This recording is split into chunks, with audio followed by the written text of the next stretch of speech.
Hello everyone, welcome back to Marie Kondo, chapter 4, the life-changing magic of tidying up.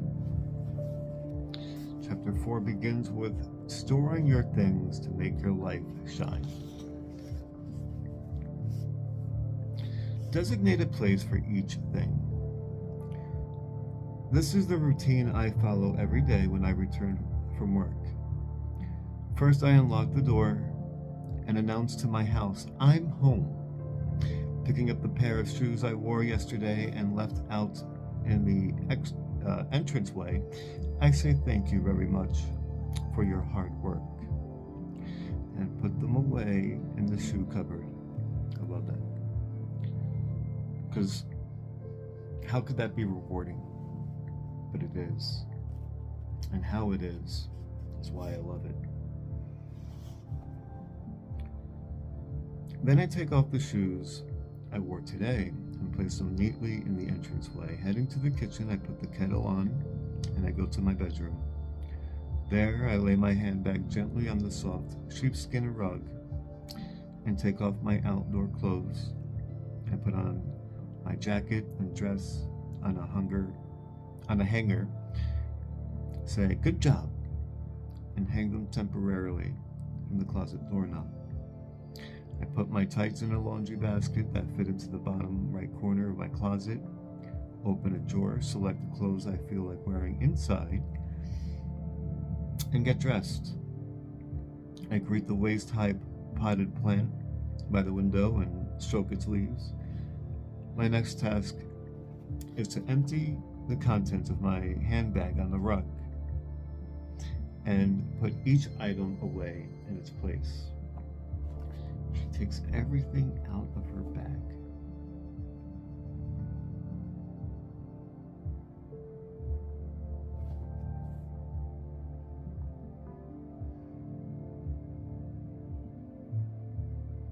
First, I remove all the receipts, then I put away my wallet and its designated box in a drawer under my bed with a word of gratitude. It's not so much that it's a discipline or that it's like the right thing to do because it's orderly and organized. It's the meaning behind it. It's the spirit behind it, to show gratitude because it is doing a service to you, even though it might not be animated with life. It's part of your journey of life.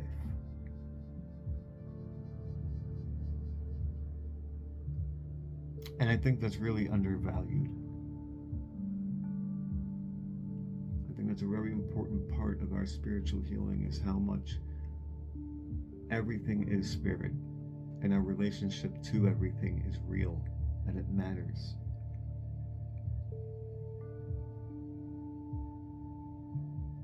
Everything in our life that we have, that's around us, is a gift.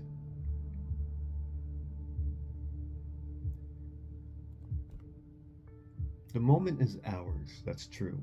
We choose and decide how to be present in our moment. That's our free will, what we're connected to, what we're aware of, what we're focusing on.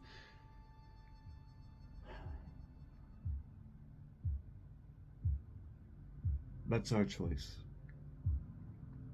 But everything that is around us, everyone who is part of our life, however we decide to call it, that's a gift. That is part of the gift of life.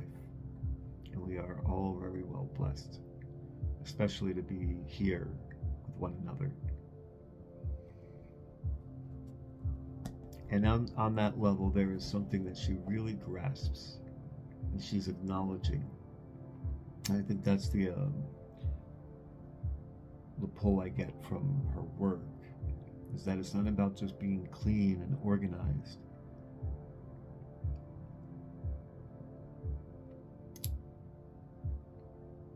It's about the spiritual meaning and doing right by that. There's something sacred. But none of this is in the book, so excuse me as I get back into this.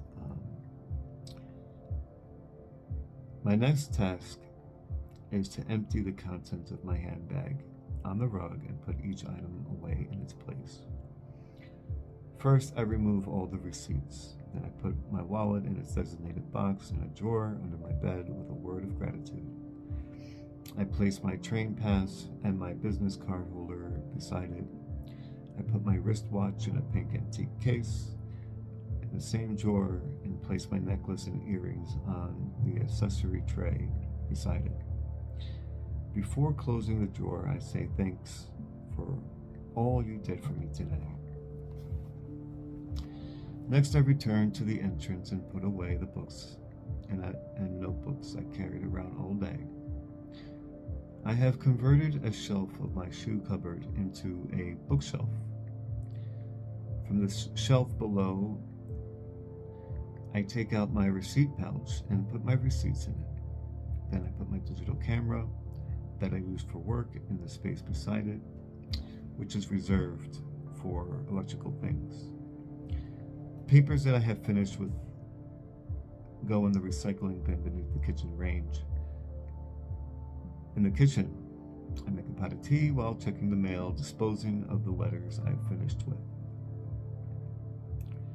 I return to my bedroom, put my empty handbag in a bag, and put it on top of the shelf of the closet, saying, "You did well. Have a good rest."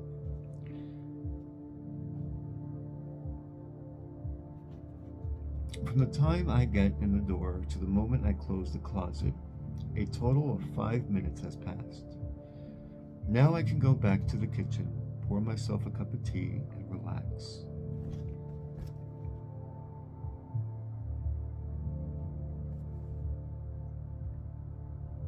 I did not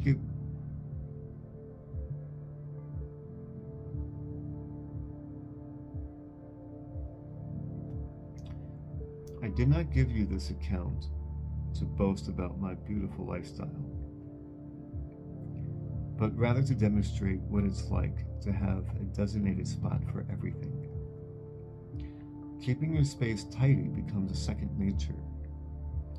You can do it effortlessly, even when you come home tired from work, and this gives you more time to really enjoy life.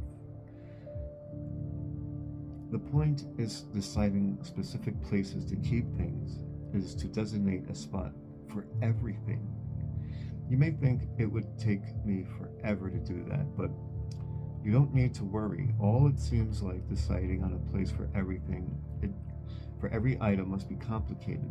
It's far simpler than deciding what to keep and what to discard, since you already decided what to keep according to the type of item. And since those items all belong in the same category, all you need to do is store them near each other. The reason every item must have a designated place is because the existence of the item without a home multiplies the chances that your space will become cluttered again. Let's say, for example, that you have a shelf with nothing on it. What happens if someone leaves an object that has no designated spot on the shelf? That one item will become your downfall. Within no time, that space, which had maintained a sense of order, will be covered with objects, as if somebody had yelled, "Gather round, everyone! Gather round, everybody!" You only need to designate a spot for every item once. Try it. You'll be amazed at the results. No longer will you buy more than you need. No longer will the things you own continue to accumulate. In fact, your stock on hand will decrease. The essence of the effective storage is this: designate a spot for every last thing you own. If you ignore this basic principle and start experimenting with the vast range of storage ideas being promoted, you will be sorry. Those storage solutions are really just prisons within which to bury possessions that spark no joy. One of the main reasons for rebound is the failure to designate a spot for each item. Without a designated spot, where are going to put Where are you going to put things when you finish using them? Once you choose a place for your things, you can keep your house in order. So decide where your things belong, and when you finish using them, put them there. This is the main requirement for storage. Discard first, store later.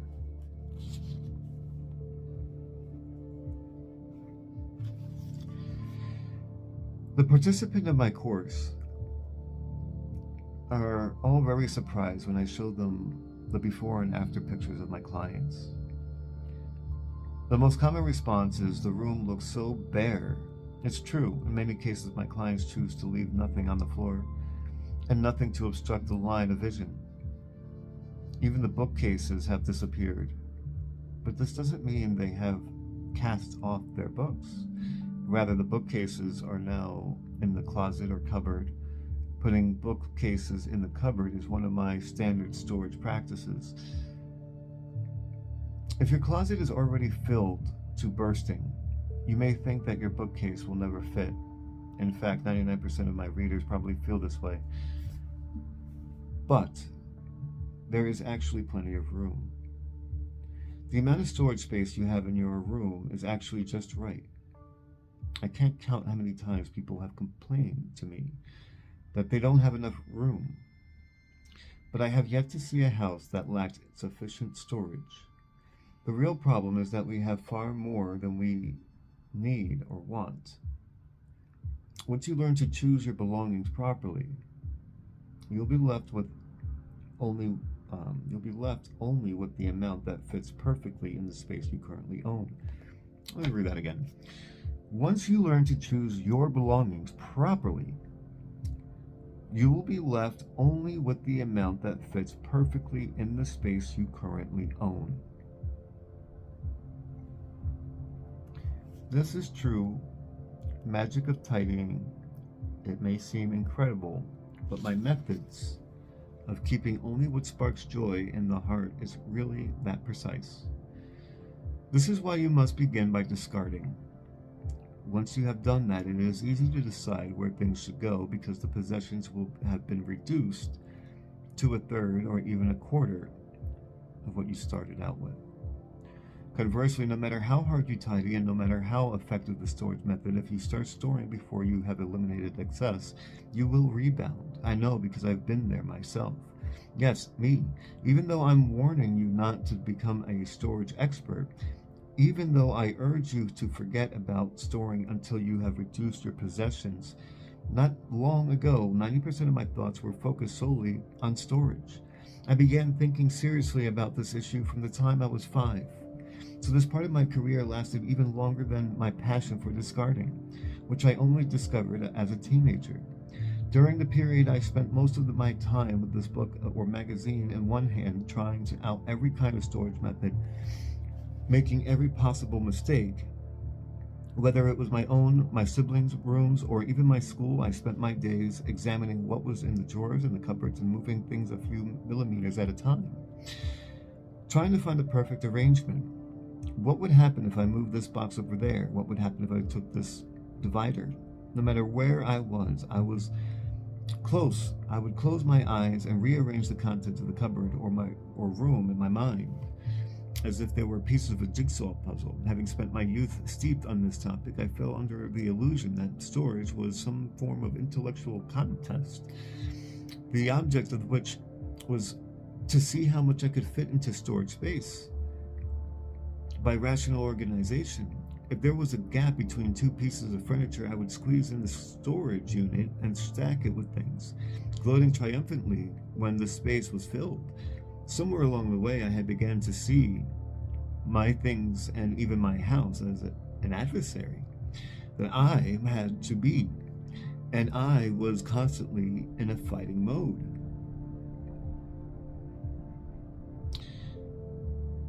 Storage. Pursue ultimate simplicity.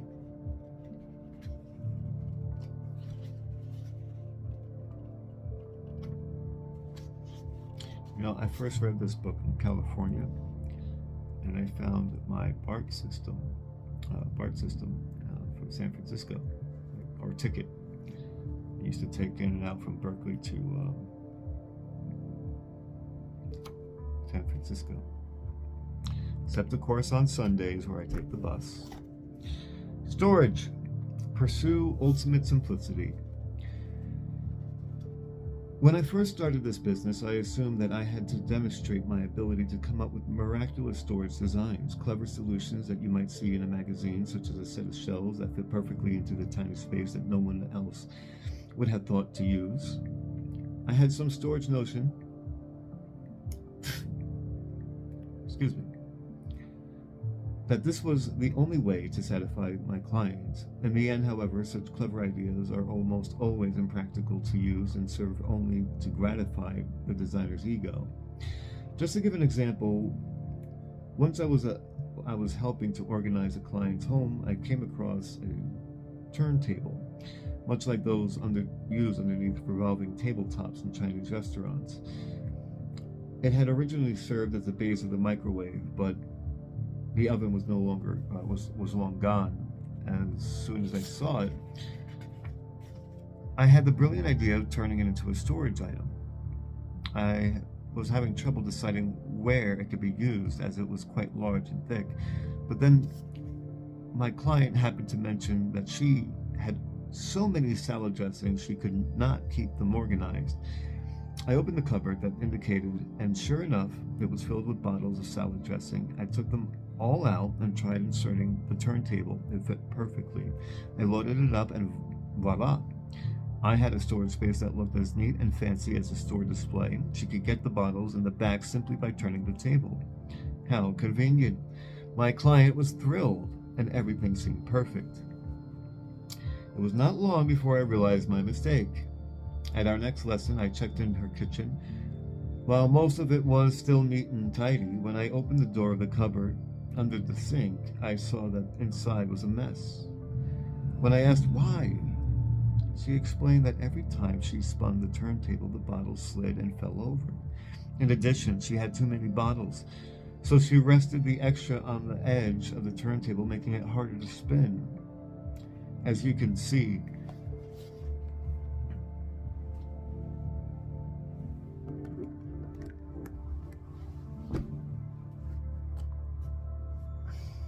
I had been so focused on using the turntable to create an amazing storage space that I had failed to really see what I was storing. Bottles that slid and topple easily. When I thought about it more carefully, I also realized that no one needs frequent access to stock at the back of the cupboard, so there was no need for a turntable. Besides, round-shaped things take up too much room and create wasted space, which makes them unsuitable. In the end, I removed the turntable, placed the bottles in the square box, and returned them to the cupboard. Although plain and conventional, according to my client, this method was far easier to use. From this experience, I came to the conclusion that storage methods should be as simple as possible. So there's no point in thinking up complicated strategies. When in doubt, ask your house and the items being stored, what is the best solution? Asking the items themselves.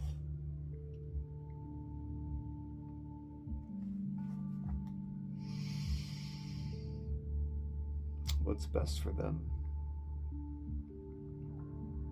Most people realize that the clutter is caused by too much stuff.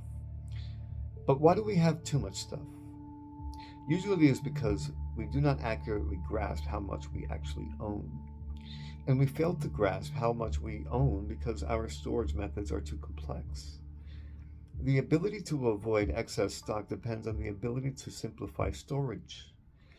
The secret to maintaining uncluttered room is to pursue ultimate simplicity in storage, so that you can tell at a glance how much you have. I say ultimate simplicity for a reason.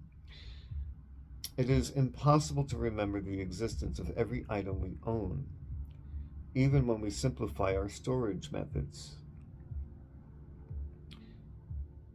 There is still time in my house where I have worked hard to keep storage simple. Then I noticed an item I had completely forgotten about in a closet or drawer. If my storage were more complex, for example, if I divided my things into 3 levels according to the frequency of use according to the season, I am sure that many more items would be left to rot in the darkness. Therefore, it makes more sense to keep storage as simple as possible.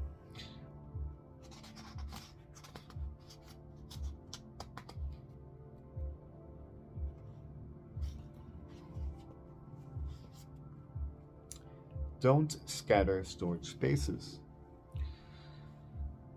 For the reason described above, my storage method is extremely simple. I have only 2 rules. Store all items the same type in the same place and don't scatter storage space. There are only 2 ways of categorizing belongings: by type,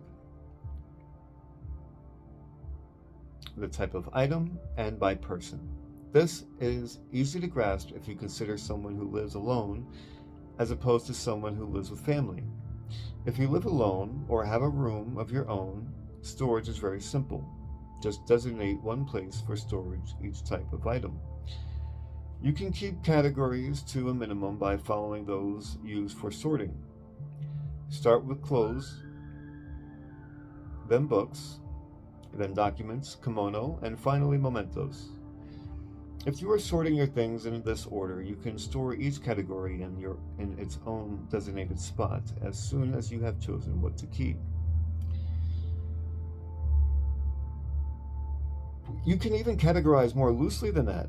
Instead of dividing your things by detailed type, use broad similarities in materials such as cloth-like, paper-like, and things that are electrical as your criteria, and choose one for each of these. This is much easier than trying to visualize where you might use an object for frequency with which you use it. With my method, you will be able to categorize your things more accurately. If you have already been selecting what to keep on the basis of what speaks to your heart, then you will understand what I mean, because you have already collected items by category, spread them out in one spot, and held them in your hand to make your decision. The work you have been doing has actually honed your ability to sense what belongs together and to choose appropriate places for storing them. If you live with your family, first clearly define separate storage spaces for each family member. Interesting. This is essential. For example, you can designate separate closets for you, your husband, and your children, and store whatever belongs to each person in his or her respective closets. That's all you'll need to do. The important point here is to designate only one place per person if at all possible. In other words, storage should be focused in one spot. If storage places are spread around, the entire house will become cluttered in no time. To concentrate the belongings of each person in one spot is the most effective way for keeping storage tidy. I once had a client who asked me to help her child be tidy. Her daughter was 3 years old. When I visited her house, I found that her daughter's things were stored in 3 different places: clothes in the bedroom, toys in the living room, and books in the Japanese tatami room. Following the basic principle of sorting and storing, we gathered everything in the tatami room. From that time on, her daughter began to choose her own clothes to wear and put away her things where they belonged.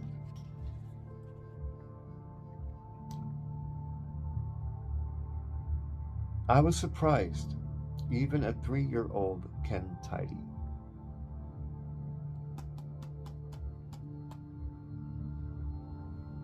This is a very powerful course, if you can even get 3-year-olds to tidy.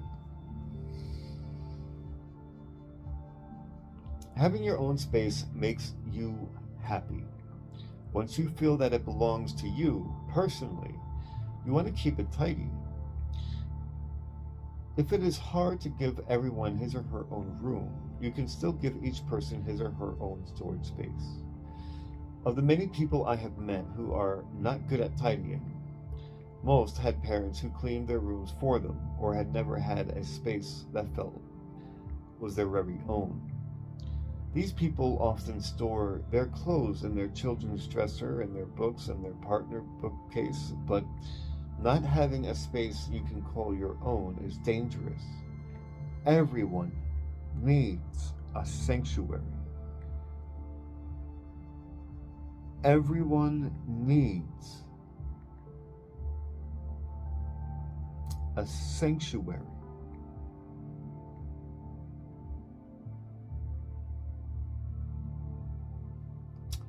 I realize that when you begin tidying, there is real temptation to start with spaces or things that belong to the entire household, such as the living room, soaps and medicines, or various appliances and household supplies. But please leave those for later. First, start by sorting your own things. Choose what you want to keep and store it on your very own space. By doing so, you will learn the basics on how to put your house in order, just as with choosing which belonging to keep. Following the right order is crucial.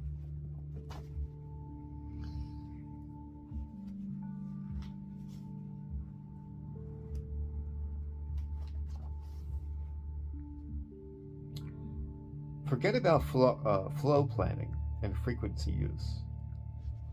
Serious books on tidying commonly advise their readers to consider the flow plan when designating storage. I'm not saying this advice is erroneous. There are many people who advocate practical storage methods based on careful consideration of the line and traffic in the house. So what I am saying here is intended to apply only to my own storage method. And I say, forget about the floor planning. When one of my clients, a woman in her 50s, had finished sorting and storing her own things, we tackled the husband's belongings. She told me that her husband had to have everything in the right hand, whether it was the remote control or book. When I examined their living space, I found that indeed her husband's things were stored all over the house. There was a small bookshelf for his books beside the toilet, a place for his bags in the entrance hall, and a drawer for his socks and underwear near the bath.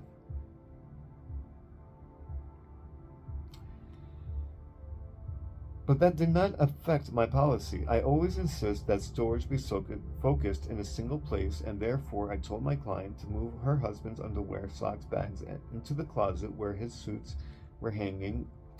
She looked a bit anxious, and she says, but he'll like to keep things where he uses them, she said. What if he's upset? A common mistake many people make is to decide where to store things on the basis of where it's easiest to take them out. This is a fatal trap. Clutter is caused by the failure to return things to where they belong. Therefore, storage should reduce the effort needed to put things away, not the effort needed to get them out. When we use something, we have a clear purpose for getting it out. Unless for some reason it is incredibly hard work, we usually don't mind the effort involved. Clutter has only two possible causes: too much effort and required to put things away, or it's unclear where things belong. If we overlook this vital point, we are likely to create a system that results in clutter. For people like me who are naturally lazy, I strongly recommend focusing storage in one spot. More often than not, the notion that it's more convenient to keep everything within arm's reach is a biased assumption. Many people design their storage layout to match their flow plan within their house. But how do you think that floor plan developed in the first place. In almost every case, flow plan is determined not by what a person does during the day, but where he or she stores things. That's interesting. We may think that we have stored things to suit our behavior, but usually we have unconsciously adjusted our actions to match where things are stored. Laying out storage space to follow the current flow plan will only disperse storage throughout the house. That, in turn, will increase the chances that we will accumulate more possessions and forget what we already have, making life more difficult. Considering the average size of Japan's dwelling, a storage layout that follows the flow plan is not going to make that much of a difference. If it only takes 10 to 20 seconds to walk from one end of your home to the other, do you really need to worry about the flow plan?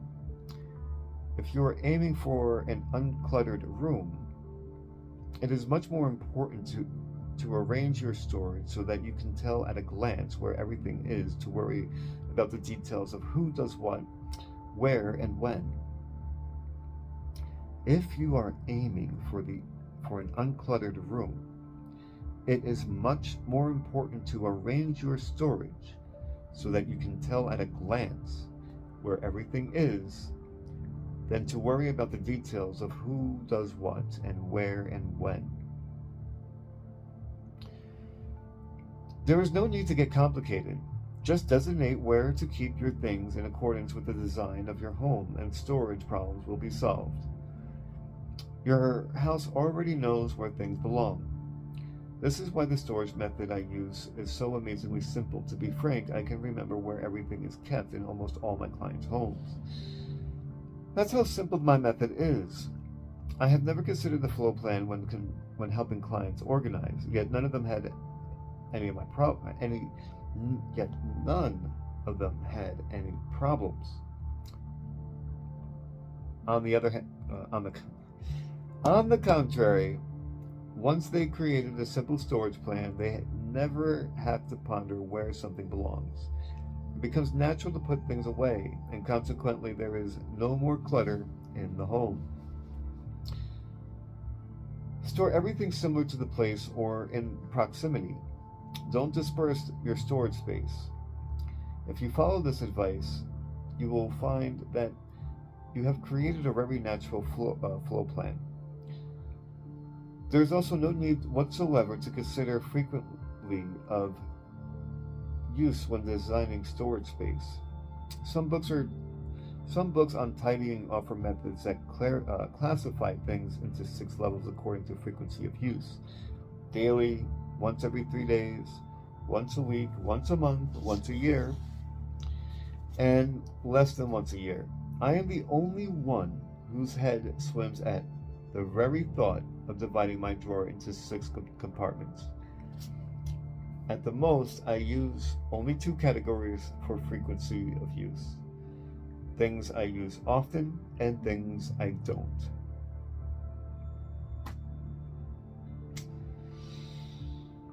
Take the contents of a drawer, for example. You will naturally start keeping the things you use less in the back of the drawer and those that you use more in the front. There is no need to decide this for your first layout, your storage space. When you are choosing what to keep, ask your heart. When you are choosing where to store something, ask your house. If you remember to do this, you will instinctively know how to proceed with organizing and storing your things.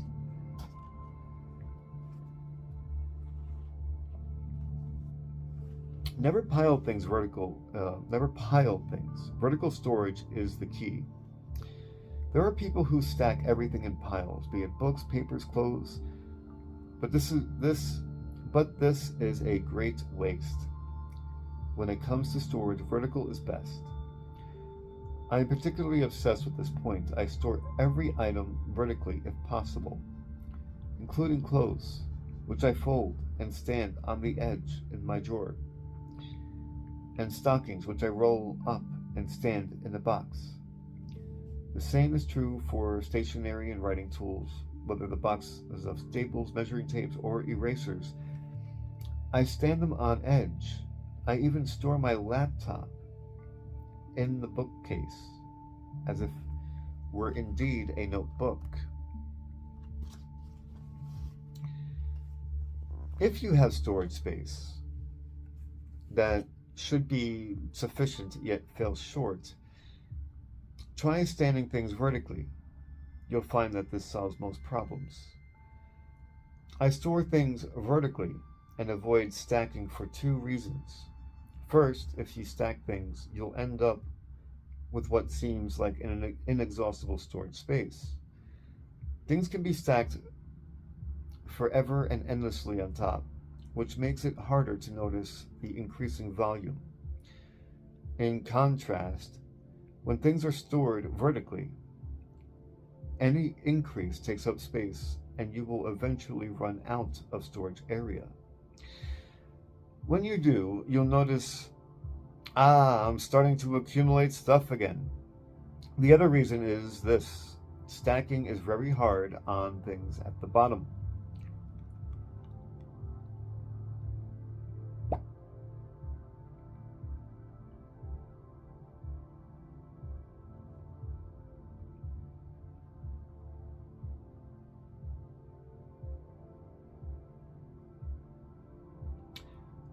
When things are piled on top of one another, the things underneath get squished. Stacking weakens and exhausts the things that bear the weight. Just imagine how you would feel if you were forced to carry a heavy load for hours. Not only that, but the things in the pile virtually disappear because we forget that they even exist. When we pile our clothes on top of the other, the clothes at the bottom are used less and less frequently. The outfits that no longer thrill my client,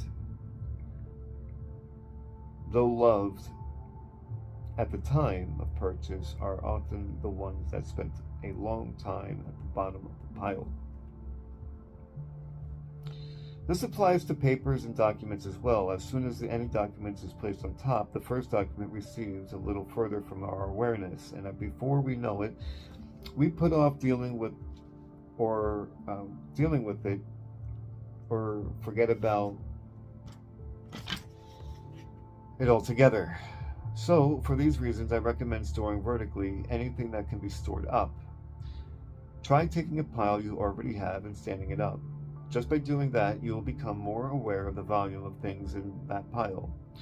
Vertical storage can be used anywhere. Messy fridges are common, but their contents can be organized quickly and simply by standing things on end. I happen to love carrots, for example. If you open your fridge, you'll find carrots standing in the drink holder on the door. If you open my fridge, you'll find carrots standing in the drink holder on my door.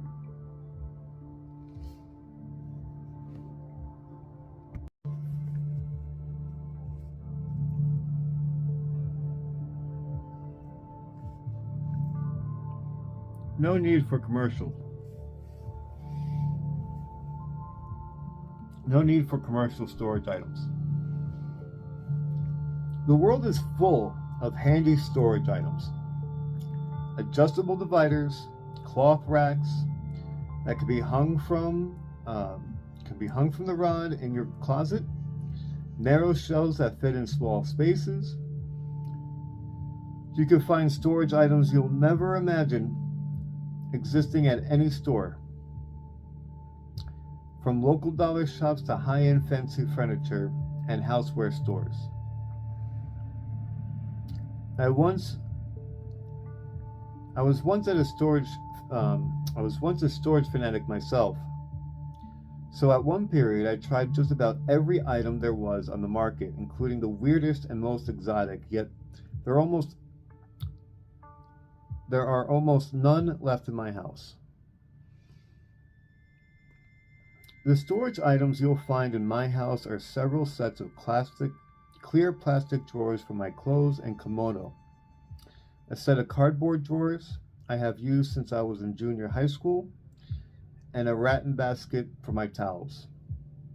That's it. And all of them are kept inside the built-in closet.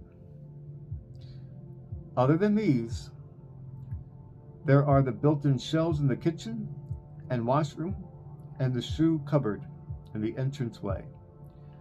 I don't need a bookshelf because I store my books and papers on one of the shelves in the shoe cupboard.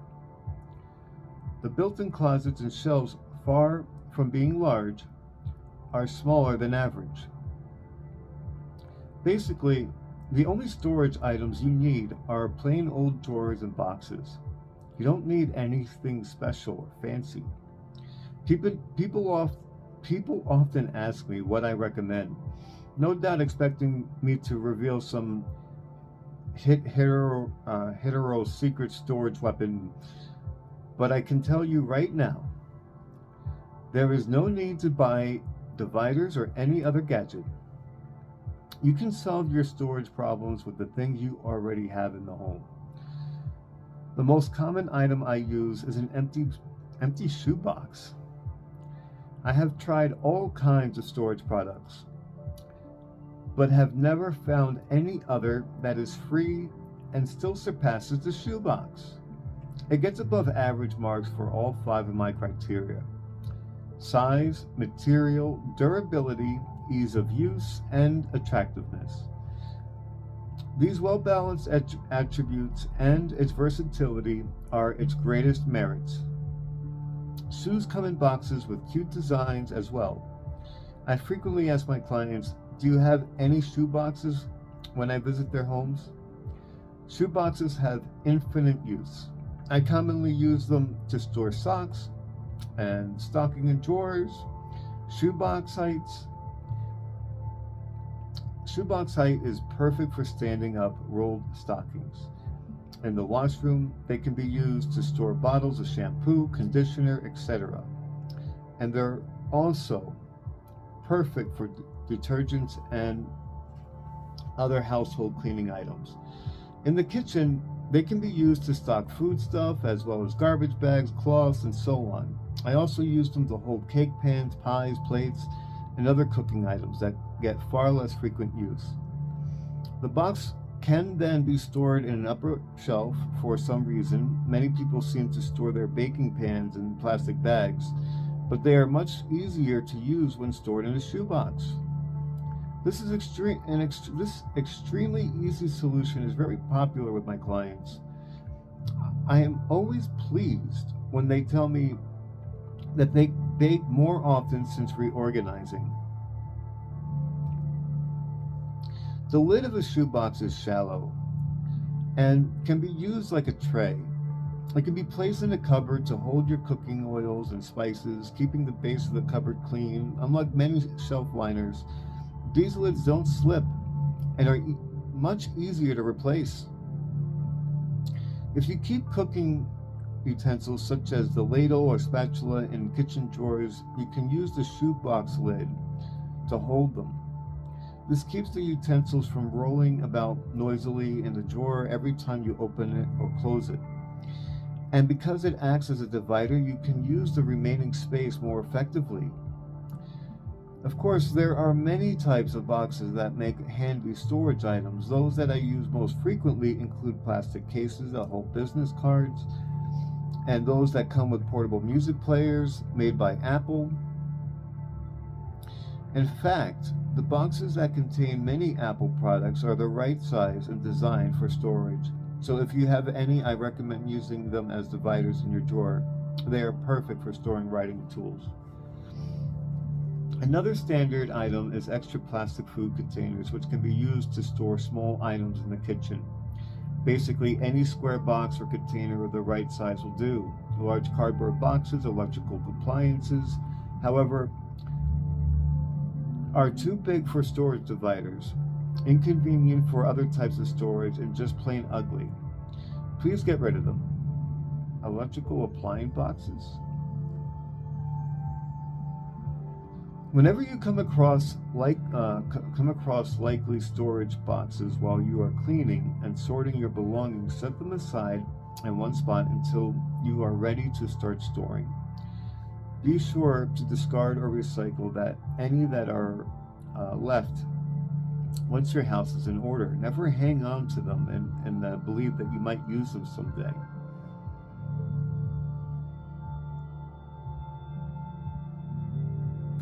I don't recommend using round, heart-shaped, or irregular-shaped containers as dividers because they usually waste space. However, if a particular box gives you a thrill when you hold it, that's different. To discard it or keep it without using it would be a waste. So here you should follow your intuition and use it for storage. You can, for example, use such a box in a drawer for hair, accessories, or store cotton swabs or sewing kits. Create your own original combinations by matching an empty box to fit an item that needs storing. The best method is to experiment and enjoy the process. When my clients use what they already have in the house like this, they always find that they have exactly what they need to store their things. They don't need to go out and buy storage items. Of course, there are plenty of great designer items out there, but right now, the important thing is to finish putting your house in order as soon as possible. Rather than buying something to make do for now, wait until you have completed the entire process and then take your time looking for storage items that you really like.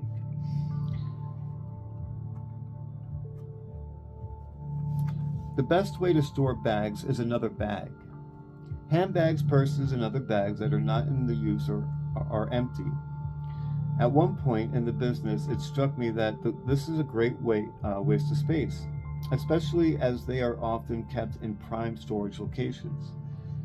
Not only do they take up more room because they can't be folded, but also they are often stuffed with tissue paper or to keep their shape.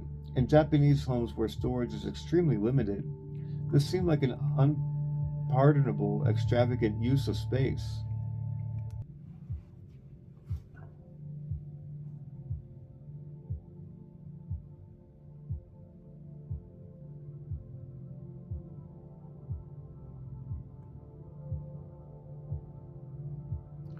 The fact that the tissue paper often starts to shred just adds an insult to injury. Determined to find a solution, I began to experiment. First, I decided to do away with the tissue paper.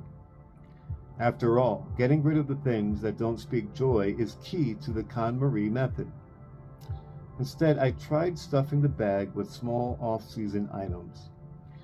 In summer, I used scarves and mittens, and in winter, I used items such as bathing suits and bags. The bags not only kept their shape, but they also doubled as a storage space. I was delighted to find a solution that seemed to kill two birds with one stone. But within a year, I had abandoned this approach, although in theory it seemed like a great idea. In practice, having to remove the items every time I wanted to use a handbag was a pain. And once removed, those items cluttered up the closet. Of course, I did not give up. I kept looking for some kind of stuffing that would not shred. My next idea was to put small items in a thin cloth bag first before filling my purse. Removal was easy, and the cloth bag actually looked nice even when exposed in the cupboard. I was pleased to have discovered yet another groundbreaking solution. This method too had hidden drawback. I could not see the off-season items inside, and when their season came around, I completely forgot to empty two of the inner bags. It wasn't until a year later that I finally noticed them, and by then their contents were looking very forlorn. This made me pause for thought. Despite the fact that my policy for clothes and other items is to keep off-season things in sight, I had foolishly believed that I would remember to take out what I could not see. I emptied out the cloth bag and freed the items inside, but the handbag they had been supporting now looked wilted.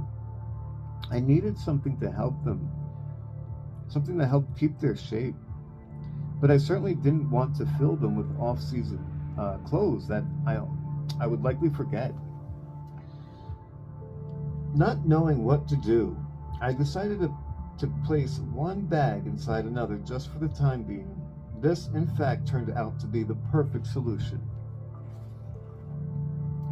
By storing bags inside each other, I have the amount of storage space needed, and I could keep track of their content by letting the straps dangle outside. The key is to put the same type of bags together. Sets should consist of handbags made from similar materials, such as stiff leather or thickly woven cloth, or of purses for special occasions such as weddings and funerals. Dividing the material and or by the type of use means that you only need to take out one set whenever you need a handbag. This is much easier.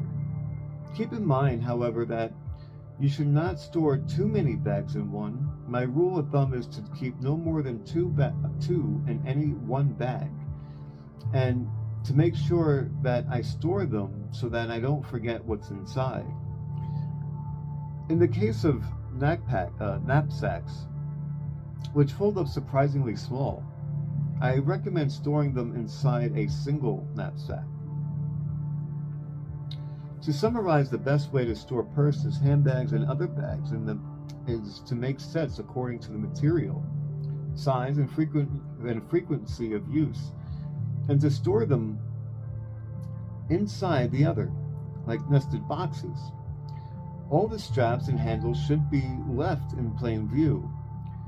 If the handbag used for storage came in a bag, you can store the set in that. Line up these sets in your closet or wardrobe with where you can see them. I stand them on this top shelf. The process of storing bags inside another bag, of finding the right combination, is a lot of fun.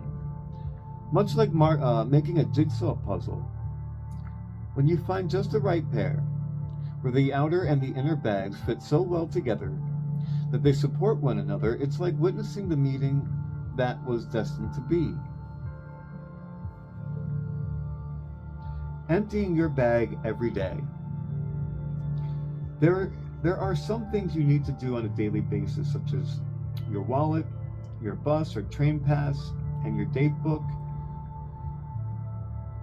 Many people see no point in taking these things out when they come home because they'll use them again the next day, but this is a mistake. The purpose of a purse or messenger bag is to carry your things for when you're away from home. You fill your bag with things that you need, such as documents or your cell phone and your wallet, and it carries them all without complaint. Even if it is filled to bursting, when you put it down and it scrapes its bottom on the floor, it utters no words of criticism, only doing its best to support you. What a hard worker. It would be cruel not to give it a break, at least at home.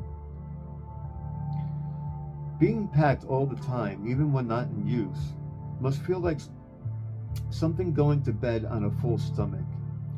If you treat your handbag like this, they will soon look tired and worn.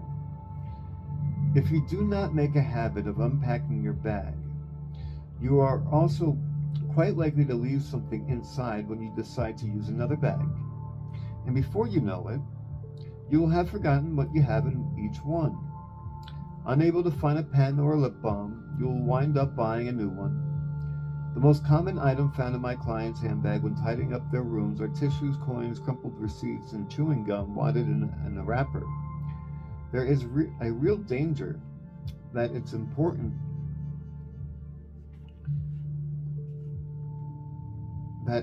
items like accessories, memo pads, or documents may become mixed up with these. So empty your bag every day. This is not as bothersome as it sounds.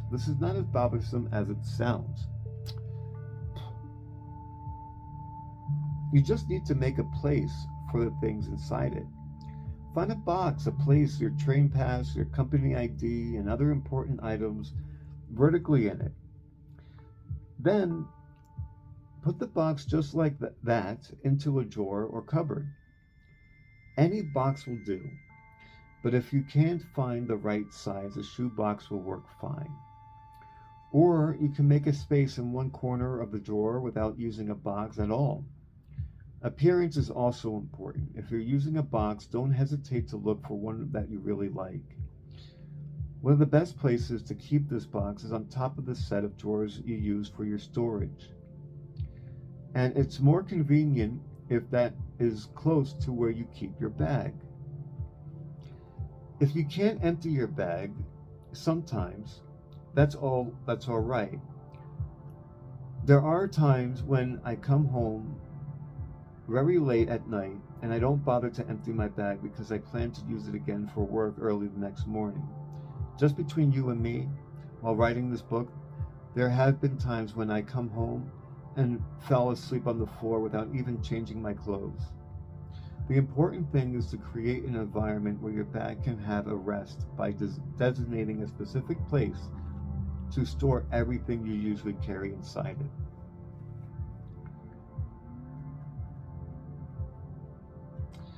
Items that usurp floor space belong in the closet. If you have a built-in closet in your home, most of the things in your house can be stored inside them. Japanese closets are ideal storage spaces. They are deep and wide, are often into top and bottom by a broad and extremely sturdy shelf. And I have a cupboard built into the wall above, but many Japanese people do not know how to take advantage of the space. For those of you who have closets like this, the best policy is to use these faithfully. No matter how hard you might try to design some ingenious device to solve all your storage problems, the end result is almost always more difficult to use than what is already there. The basic method for effective use of the closet is as follows. First, as a general rule, all season items should be stored in a cupboard above the closet. This includes seasonal ornaments, ski wear, and hiking or other seasonal sportswear and goods. This is also the best spot for large mementos that will not fit in a bookcase, such as wedding albums or photo albums, but don't put them in the cupboard boxes. Instead, stand them up toward the front of the cupboard as you would books in a bookcase. Otherwise, you are unlikely to ever see them again. Regular clothes should be stored in the closet. If you use clear plastic case to store them, I strongly recommend the drawer rather than the box type. The instant clothes are put away in a box, they become a pain to remove, and in most cases, people never bother to take them out even when they are back in season. And of course, fold and stand the clothes on the edge in the drawer. Beddings is the best stored on the upper shelf of the closet where it is less exposed to the humidity and dust. The bottom space can be used to store electrical appliances such as fans and space heaters during the off-season. The best way to use Japanese-style closets is to think of it as a small room and to store the things inside in a drawer or other storage units. I had one client who kept all her clothes loose in a closet. When we opened the door, it looked like a garbage dump and the clothes resembled a tangled mess of noodles. It is far more efficient to move all your storage units into the closet. This is where I usually put steel racks, bookcases, and plywood cupboards or shelves, which can also be used to store books. I also store any large items that take up floor space, such as suitcases, golf clubs, electrical appliances, or guitars in the closet. I'm sure many of my clients did not believe they could ever fit all their things into their closet, but once they followed my method for thoroughly sorting and discarding, it was quite simple. Keep things out of the bath and the kitchen sink. How many bottles of shampoo and conditioner line your bathtub? Different family members may use different products or may have several kinds that you use depending on your mood for once-a-week treatments. But these are such a bother to move when you clean the bath. Kept on the floor in the shower or on the edge of the bath, they become slimy. To avoid this, some people use a wire basket as a container, but from my own experience, this makes things even worse. I once bought a wire basket big enough to fit all of the soap, shampoos, and even facial masks used by my family. My delight at this convenient item was short-lived. At first, I dried it every time I had a bath, but soon wiping every wire became a chore, and I did it only once every 3 days, then every 5 days, and then even less, until I had completely forgotten to take care of it. One day I noticed the shampoo bottle was red and slimy on the bottom. Examining the rack, I saw that it was all covered in slime. I could not bear to look at it. Almost in tears, I scrubbed the wire rack clean, and not long after got rid of it. It was just too much trouble. Even time I got in the bath and saw it, it reminded me of the disgusting slime episode. I should have realized that the bath is the most humid place in the house, which obviously makes it the most unsuitable place for storing anything. There is no need to keep soaps and shampoos out where we are not using them. An added exposure to heat and moisture when they aren't in use is bound to affect their quality. It is therefore my policy to keep everything out of the bath or shower. Whatever it is used in, baths should be dried after use anyway. So it makes far more sense just to wipe down these few items we use with our bath towel and then put them away in the cupboard. While this may seem like more work at first glance, it is actually less. It is much quicker and easier to clean the bath or shower without these items cluttering that space, and there will be less slime buildup. The same is true for the kitchen sink area. Do you keep your sponges and dish detergent by the sink? I store mine underneath. The secret is to make sure the sponge is completely dry. Many people use a wire sponge rack with a suction cup that sticks to the sink. If you do, too, I recommend that you remove it immediately. It cannot dry out if it is sprayed with water every time you use the sink, and it will soon start to smell. To prevent this, squeeze your sponge tightly after use and hang it to dry. You can use a clothespin to spin it to your towel rack or to the handle of the kitchen drawer. If you don't have a rack, personally I recommend hanging the sponge outside, such as on the veranda. I dry not only my sponges, but also my cutting boards, my colanders, and dishes on my veranda. Sunlight is a good disinfectant. And my kitchen always looks very tidy because I don't need a dish rack. In fact, I don't even own a dish rack. I put all the dishes I wash on a large towel or a colander and place this on the veranda to dry. I can wash them in the morning and just leave them outside. This is an excellent solution for people living on their own, for those who don't use many dishes. Where do you store your oil, salt, pepper, soy sauce, and other seasonings? Many people keep them right beside the stove because they want them close at hand for the sake of convenience. If you're one of those people, or these people, I hope you will rescue them right away. For one thing, a counter is for preparing food, not for storing things. Counter space besides the stove in particular is exposed to splatter of foods and oils, and seasonings kept here are usually sticky with grease. Rows of bottles in this area also make it much harder to keep clean, and the kitchen area will always be covered in a film of oil. Kitchen shelves and cupboards are usually designed to store seasoning and spices, so put them away where they belong. Quite often, a long, narrow drawer is located next to the oven that can be used for this purpose.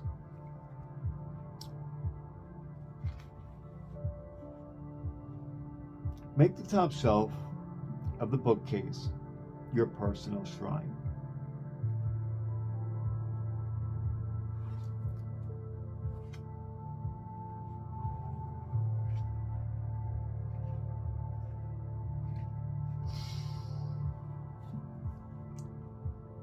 I once worked as a Shinto shrine maiden for 5 years. I have loved shrines since. I was in grade school and would often drop by our community shrine to pay my respects to the local deity. Even people who don't love shrines as I do still have a protective talisman and good luck charms in their homes. I have found countless charms from shrines all over Japan, such as Isimo Tashi. In my clients' homes, the people I meet not only work hard to refine both body and mind, but also remember to ask the gods for extra luck. While this is commendable, my clients have more than enough charms to spare. Please keep in mind that charms are not something you buy, but something with which you are entrusted. They are effective only for 1 year after you receive them, so those that are past their expiration dates should be returned as soon as possible. You don't need to take a charm back to the same place you bought it, but do remember that Shinto charms should be taken to a shrine and Buddhist charms to a temple. What should be done with the charms and talismans that are still effective? They are actually intended to be carried on your person by attaching them to your keychain, putting them on your purse, or clipping them on the metal ring of the refillable date book.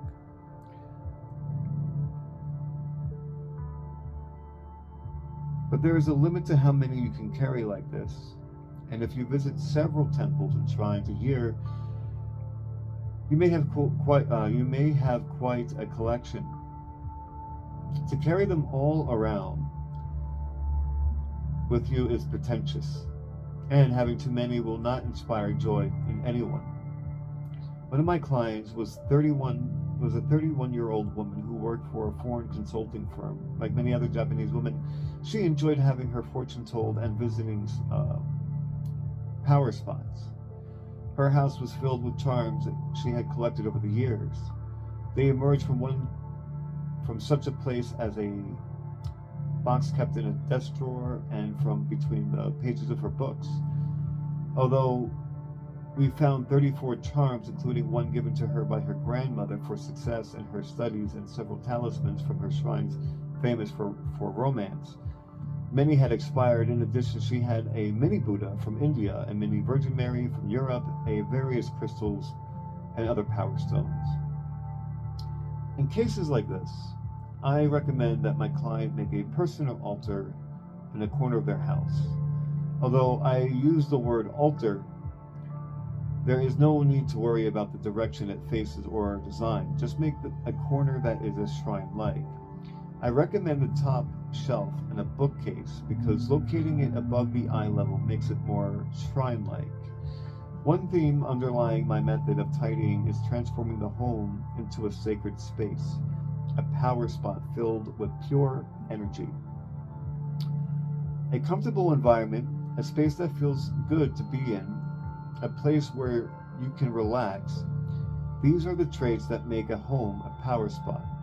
Would you rather live in a home like this or in one that resembles a storage shed? The answer, I hope, is obvious. Decorate your closet with your secret delights. Don't open that, please, is a common refrain. My clients usually have a drawer, a box, or a closet they don't want to show me. We all have things that we would rather other people didn't know about us, yet which we feel are important. Common items in this category are posters of pop idols and other fan memorabilia and hobby-related books. The posters are often rolled up in the back of the closet and CDs stored in a box, but this is a waste. Your room at least should be at the one place where you can pursue and enjoy your interest to your heart's content. So if you like something, don't hide it away. If you want to enjoy them, but don't want your friends or others to know, I have a solution. Transform your closet into your own private space, one that gives you a thrill of pleasure. Use these treasures to decorate the back wall of the closet behind your clothes or inside of the door. You can decorate your closet with anything, whether private or not. Use posters, photos, ornaments, whatever you like. There are no limits to how you decorate your storage space. No one will complain and no one will see. Your storage space is your private paradise. So personalize it to your fullest. Unpack and detag new clothes immediately. One of the many things that amazes me when I help my clients tidy is the number of items that are still in their packages. Food and sanitary items I can understand, but why do people shove clothes such as socks and underwear in their drawer without removing them from their packages? They take up more space and are also more likely to be forgotten. My father liked to stock up on socks. Every time he went to the supermarket, he would buy gray or black socks to wear with his suit and store them in the packages in his drawer. Gray sweaters were another item he liked to keep on hand, and I often came across them in the back of the closet. Still wrapped in their plastic packages, I always felt rather sorry for these clothes. I had thought this habit was unique to my father, but when I started visiting my client's home, I realized that there are many people like him. The stock usually consists of something the client regularly wears, the most common being consumables such as socks, underwear, and stockings. The one thing that these clients have in common is they have far more stock than they need. I was astounded to find that they buy more of the same item before they have unpacked those previously purchased. Perhaps the fact that they are in packages dulls the person's sense of ownership. The record number of stockings I discovered in a client's house, for example, was 82 pairs. Still, in packages, they filled up the entire plastic storage case. Granted, when you buy something, it is easiest to just throw it into a drawer still packaged, and perhaps there is some pleasure in ripping off the wrapper when you first wear it. But only the difference between packaged goods in your drawer and those in the store is the place where they are kept. People commonly assume that it is cheaper to buy things in bulk when on sale, but I believe the opposite is true. If you consider the cost of storage, it is just as economical to keep these things in the store, not in your home. Moreover, if you buy and use them as you need, they will be newer and in better condition. This is why I urge you to refrain from stocking up on things. Instead, buy only what you need. Remove all items from their packages immediately and put them away. If you only have a large stock of something, at least remove them from their packages. Being left in the package does cause nothing but harm. The most common item to be left in the package is stockings. When you remove them, take them out of the stiff liner too. You won't need that at home. Stockings take up 25% less room once they are out of the packaging and folded up. They are also far less more likely to be used this way because they are easier to get at. I think it is only when you have removed something from the package that you can really call it your own. Similar to clothes in the package are those with the tag still on. I frequently find skirts and cardigans in my clients' homes with price tags or brand names still on them. In most cases, the client had forgotten their existence and looked surprised to see them, despite the fact that these items have been hanging in plain sight in their closet for a long time. I wondered what makes such clothes invisible. Determined to find an explanation, I went to observe the clothing section in various department stores. After continuing my research for some time, I realized that there is a noticeable difference between clothes in someone's closet and those hanging on a rack in a store. The latter have a very different aura from the hard-working clothes we use every day. They exude a crisp primeness, and clothes with their price tag still on retain that primeness. This is how I see it. Clothes in a store are products, whereas clothes in a home are personal possessions. Clothes that still have their price tag on have not yet been made our own and therefore don't quite belong. Overpowered by the aura of our legitimate clothes, they are less noticeable. It is only natural that we overlook and eventually even forget them. as we look through our wardrobe. What an interesting observation. Some people worry that if they remove the tags, their value will drop if they ever take them to a recycle shop, but that is a contradiction. If you are going to buy clothes, choose them with the intention of welcoming them into your home and caring for them. When you buy them, remove the tags immediately in order for your clothes to make a transition from store products to personal possessions. You need to perform the ritual of cutting the umbilical cord that links them to the shop.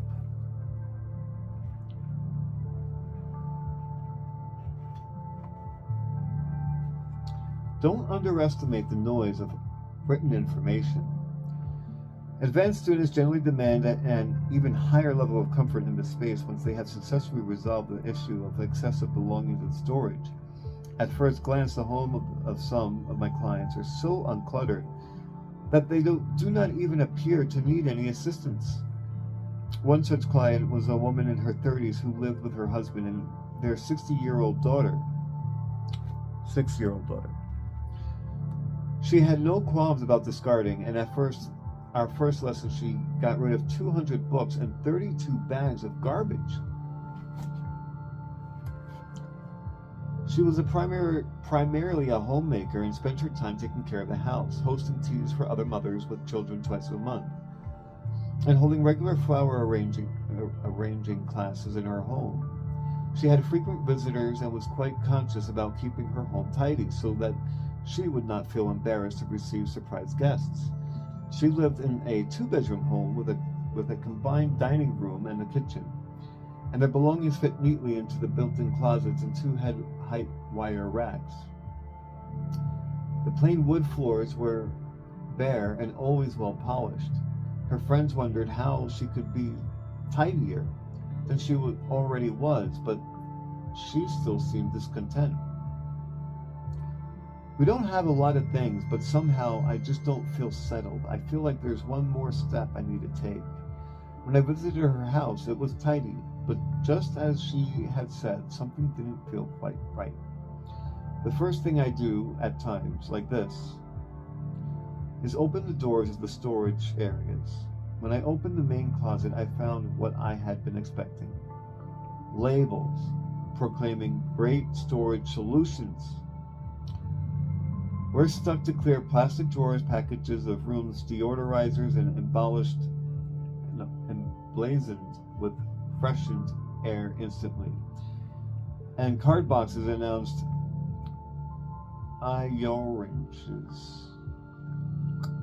Everywhere I looked, words, and more words leaped out at me. Here I was, the last step. My client was seeking a deluge of information. Whenever you open a closet door, it makes a room feel noisy. Particularly, the words are used in your own language. They jump into your line of vision, and the brain treats them as information to be stored. This creates commotion in your mind.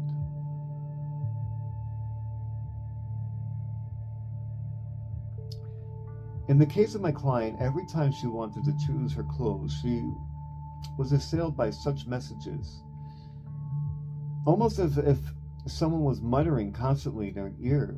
Strangely, just closing the cupboard door does not conceal a flood of information. The words became static that fills the air. From my own experience, the storage space of home that feels noisy, even though they look very neat on the surface, usually are overflowing with unnecessary information, and neither the house and the more space it furnishes, the louder this information feels. So to start, by removing the product, seals from the storage containers. This is absolutely essential. Just as you remove the tags from the new clothes to welcome them as your personal belongings, tear the printed film off the packages that you don't want to see, such as deodorizers and detergents. Space that are out of sight are still part of your house. By eliminating excess visual information that doesn't inspire joy, you can make your space much more peaceful and comfortable. The difference this makes is so amazing, it would be a waste not to try it.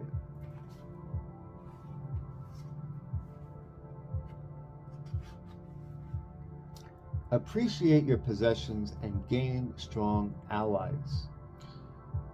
One of the homework assignments I gave my clients is to appreciate their belongings.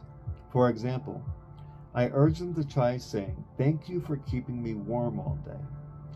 When they hang up their clothes after returning home or whenever removing their accessories, I suggest they say, "Thank you for making me beautiful." And when putting their bags in the closet, say, Thanks to you. It's thanks to you that I got so much work done today.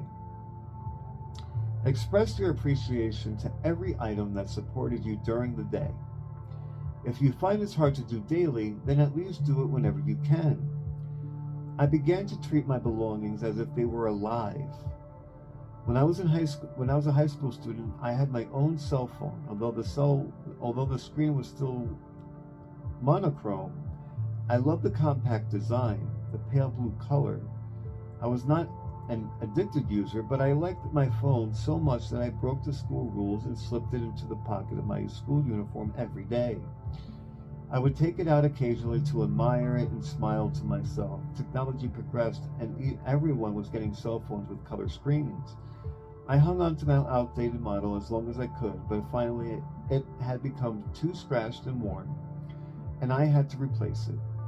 When I got a new cell phone, I hit upon the idea of texting my old phone. It was my first replacement, and I was probably feeling quite excited. After thinking for a moment, I typed a simple message, "Thank you for everything," and added a heart symbol.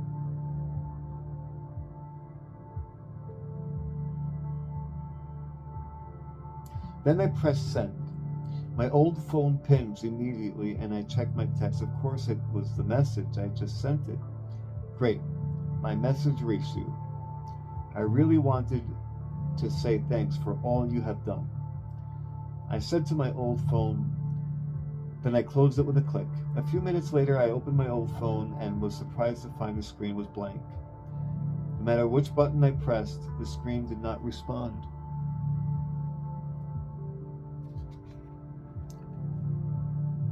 My cell phone, which had never broken since the day I first got it, had gone dead after receiving the message.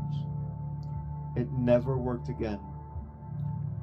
As if the phone, realizing that its job was done, had resigned from its post of its own accord.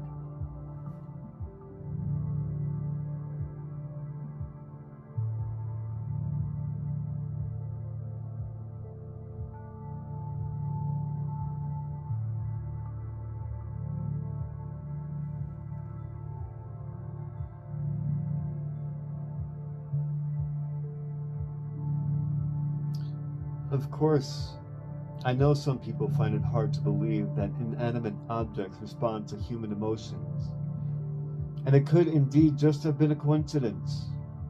Still, we often hear about athletes who take loving care of their sports gear, treating it almost as if it was sacred. I think the athletes instinctively sense the power of these objects.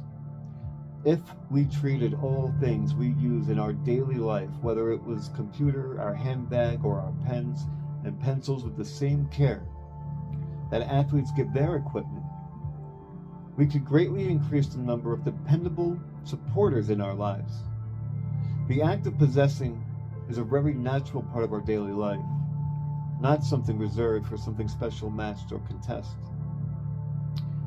Even if we remain unaware of it, our belongings really work hard for us, carrying out their respective role each day to support our lives. Just as we like to come home and relax after a day's work, our things breathe a sigh of relief when they return to where they belong. Have you ever thought about what it would be like to have no fixed address? Our lives would be very uncertain. It is precisely because we have a home to return to that we can go out to work, to shop, or to interact with others. That is the same true for our belongings. It is important for them to have that same reassurance that there is a place for them to return to. You can tell the difference. Possessions that have a place where they belong and to which they are returned each day for rest are more vibrant. Once my clients have learned to treat their clothes with respect, they always tell me, my clothes last longer. My sweater don't pill as easily, and I don't spill things on them as much either. Things suggest that caring for your possessions is the best way to motivate them to support you, their owner. When you treat your belongings well, they will always respond in kind. For this reason, I take time to ask myself occasionally whether the storage space I've set aside for them will make them happy.